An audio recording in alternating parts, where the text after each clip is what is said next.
you need to step into your celebrity energy because it's gonna change your life and help you like manifest whatever you want. And you're gonna be like, what the fuck is celebrity energy? And I think the best example I can give with this is the whole situation that's been going on with Selena Gomez and Hailey Bieber. Why is that? So if you look at the both of them, you're gonna be, and being celebrity and famous are completely different things, but we will talk about that later. But if you look at Selena Gomez and Hailey Bieber, you can see Selena being the person that she is. Like, she's a kind person, people usually have amazing interactions with her, and she just expresses who she is, and she's not really like apologizing for who she is. She just like takes herself the way that she feels like she is, her essence, and she just celebrates that. Celebration is an important word here. And then you take Hailey Bieber, who's like, oh my god, I want everything Selena has, so I'm just gonna copy her, and I'm not gonna be like an authentic expression of who I am. I'm just gonna try to copy her actions, her words, her whatever, because then I can maybe somehow imitate her celebrity energy, because at the end of the day, that's what Hailey Bieber is doing, and she's obviously failing really hard at that. And with that, I don't mean that Selena Gomez being like a good person or kind or something means that that's what a celebrity energy is. It's just like who Selena is at her essence, and her bringing that out without being apologetic about it, without like hiding herself, and just being like, this is who I am and I accept myself completely. So the word celebrity to me kind of like comes in direct correlation with celebrating yourself, being celebrated, and that's what at the end it is. It just means to take everything that's in your essence, not caring about the world around you, and being like, I will celebrate myself, which means I'm not gonna, change who I am for other people. I'm not gonna be afraid to speak up. I'm not gonna be afraid to do certain things because I celebrate who I am, and I don't fucking care, and I don't give a fuck about anyone else. And if you think about that, well, maybe like Hailey Bieber's also like a famous person, like is Kendall Kardashian Jenner, whatever her name is. Like, I hate the Kardashians. But if you look at it, I think, or from my perspective, it's like Selena Gomez is a celebrity. These two bitches are famous, but they are not celebrities because they just don't have that celebrity energy. Maybe I will say Kendall maybe has it a bit more because she just like is a mean person, and she just doesn't really care. And Hailey's kind of like that, oh, I don't want to be seen as a mean person, but then I'm also going to attack this person, and she just really doesn't know who she is.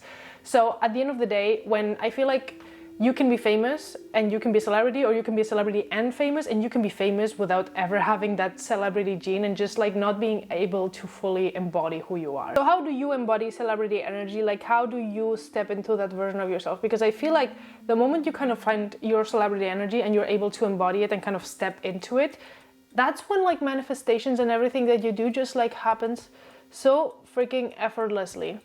And a lot of people just don't talk about this enough, or I haven't seen anyone really talk about this enough.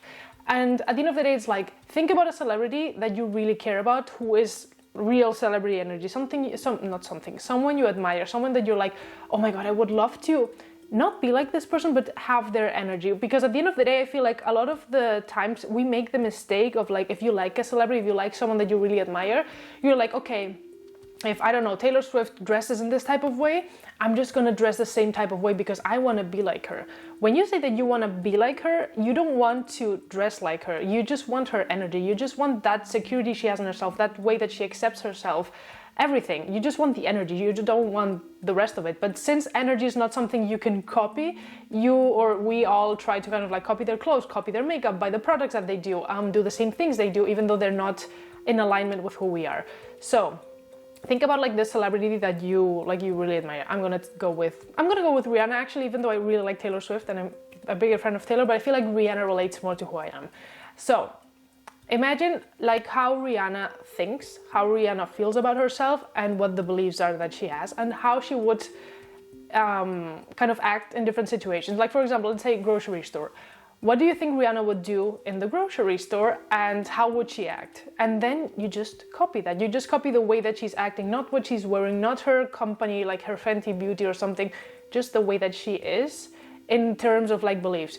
Do you think Rihanna cares about what people think of her? No, she doesn't. Rihanna would go to the supermarket and be like, oh, if today I'm feeling like very, I don't know, like very antisocial and I just don't really want to talk to anyone, she would probably put on some glasses and a hoodie, and she will be like, I just don't give a fuck. Or I will go to the supermarket in my pajamas because I don't really care.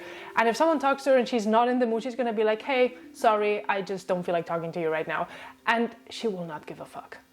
And at the end of the day, it's kind of adopting that mentality of like, I don't give a fuck about what you think of me, because I am secure enough in who I am, and I know that the right people will be around me and the other people are not going to be around me.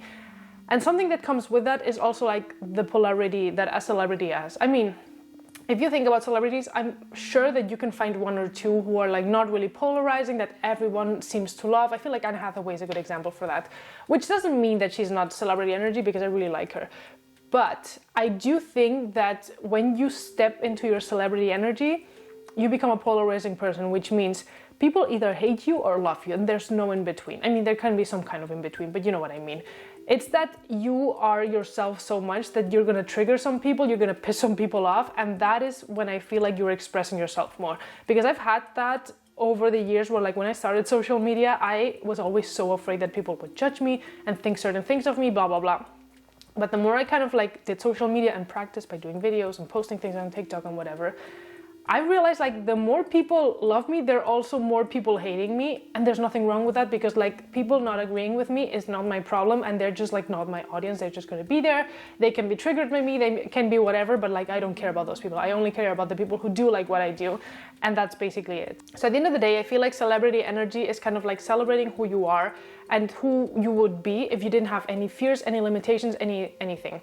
And you will probably realize that once you start kind of like, I mean, like, okay, I'm gonna start to try and act like Rihanna, for example, and you're gonna go to the grocery store, and then you find that one friend that you don't really want to talk to, and then you're in that situation where you like start cringing, and you're like, I actually want to just tell them like, hey, need to leave or something, and they start talking, and you just don't know how to cut them off, and you just get into your people-pleasing self or something like that, and you're like, I'm just gonna stay here and listen to this person even though I don't want to, blah, blah, blah. That's where you're doing wrong. But the good thing about this is like, there's nothing wrong with that. It's just that this is showing you like how much of a people pleaser you still are, and how much you need to still work on your fears, your limitations, your boundaries and something. Because obviously I'm not saying like be rude to people, because that's not what I'm saying, but just, you can just tell someone like, hey, I need to run, sorry, just turn around and go, because I've done that, or I've started doing that like a few years ago. And it's honestly so liberating, because obviously the other person can be like, oh my god, how did you just like go away and just like cut me in the middle of my story? And people can think like, and maybe she's like, oh okay, makes sense, like she has to run. And maybe we sometimes assume that the other person is going to think the worst of us just because of like trauma and all of that. But this is good. I feel like once you start kind of like acting from that place, or trying to act from that place, because I'm not saying like you should act like this from like tomorrow on, because you're not going to be able to just be that person from right now, you know. It's going to take practice. It's going to take you overcoming your fears, your boundaries and everything. And you can even make a list of, because that's something that my therapist told me a long time ago, and it actually worked really well, of like, write down all the times when in a situation you say yes or you say no, and you actually want to say the opposite, and you're not doing that out of fear. Let's say, for example, a friend of yours is like moving this weekend, and you've had like the craziest week at work, you're tired, and you just want to spend your Saturday like lying in bed and watching some show on Netflix. And she's like, oh my god, it would be so helpful if you can help me, because no one else can help me, blah blah blah. And there's this part of you that's like, I really just want to rest, like I care about this friend so much, but I cannot do this. And you know that maybe your friend is going to see you as a bad person, they're going to do like think this and that, or maybe not. You never know. Sometimes like with certain friends, I know that they're manipulative or passive aggressive, but that's not your responsibility. So if in that situation, for example, you are going to end up saying yes, but in the bottom of your heart you're like, no, I just don't want to do that. Write that down, and write down in every situation of your life where you do that, because then you will start to see your fears. You will start to see where your boundaries are, where your limitations are. You're going to be like, okay, this is my comfort zone, and I need to start breaking out of it. I'm not saying break out of it from like the moment you realize that there's a fear in a certain place, but maybe start working on that and start doing it in smaller ways, because I feel like that's more feasible for your comfort zone. Because if you try to go, this is your comfort zone and this is like the rest of the non-comfort zone, and you try to go from here to here, you're gonna like go back or be slinked back to the middle, because your body's gonna be feeling so uncomfortable, it's gonna be hard. So like try to go here, like right out your comfort zone, and then you can like slowly expand your comfort zone to be bigger, bigger, bigger, and end up taking space. Because at the end of the day, something that really defines a celebrity or someone with celebrity energy is like, they don't apologize for who they are, they take up space, they feel like they're worthy of everything that they want. So start thinking about it in terms of that.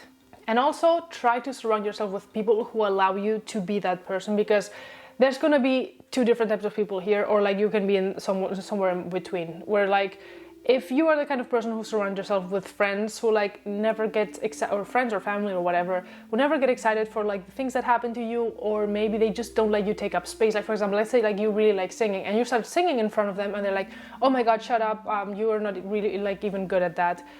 And they just don't allow you to be yourself or have fun, and you don't feel like you can be yourself around them. There's a problem with that friend group or like family or something. So you need to start finding people who are like accepting of your celebrity energy and allow you to kind of grow and shine. Because the problem is that these people, the people that are here, it's something that I've went through with my family, is like when people are not in their celebrity energy, they will not allow you to be either, because they're kind of like shutting it off from themselves. So they will be shutting it off from everyone else, because obviously they're projecting. So you need to find yourself, even if it's like just that one friend that just allows you to be yourself. Because for me, this was honestly what changed everything. Like when I was dealing with like toxic family, my toxic sisters, friends from my college who were like not really, like they didn't really get me. Like there was a lot of things that I was just like, not one of these people gets me. So I started to kind of like work on this for myself and started to be myself in my home and this and that. And then I met this one friend who actually used to go to high school with me, and because she was working in the same building I was working in. And then she was like, oh, do you want to meet up and you know, have coffee or something? And I had been writing a blog for a long time, like kind of an anonymous blog, but not I mean anonymous to anyone who didn't know me, because it was linked to my Instagram. And apparently she had been reading my blog for like months. And when we met up, she told me like, Ada, I've been reading your blog and it's just so amazing, blah, blah, blah. And she's like, I really like want to be your friend, because I feel like you and I relate into like in so many different ways.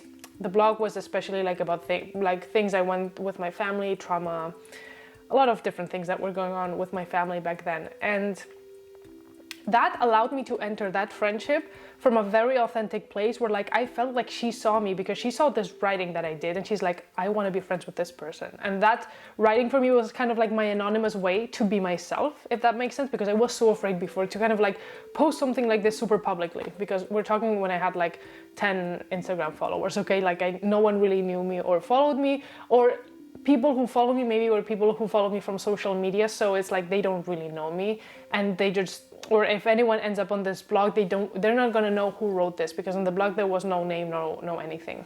So to me, this was like a great way. So maybe like if you don't have friends around you who are like this, either comment below, because we can all become friends. I can be your celebrity energy friend, or you can go on Reddit, or you can go to like any forum online, and you can find people, because I feel like the more you surround yourself with people who allow you to be yourself, you're gonna be able to practice more. You're gonna be able to be around the people that are gonna just care for you, you know? Because I remember when before I was afraid, I would be like panicking when I had to tell my friends like, hey, I'm not feeling so well and I don't really want to meet up today, because not because I was actually sick, because I used to lie before to anyone, to be like, oh, I'm actually sick, I cannot come, I cannot do this, because I wouldn't be capable of saying like, I just don't want to come, or I'm not feeling like it. And today I can tell a friend like, hey, I've been going through this and I just don't really feel like leaving the house, and they will be like, Ada, it's fine, like I don't really care, like it's completely okay, because I have friends who support me, and I don't know what I had before, but those were not friends. So yeah, I think this is everything I wanted to say. I hope this video was helpful. Let me know below if like, as I said, I mean, actually we could create a group for like supporting each other or something like that. I don't know. So thanks for being here, and I hope you enjoyed this video, and you know, you can leave recommendations for next videos in the comments, and I'll see you guys next week.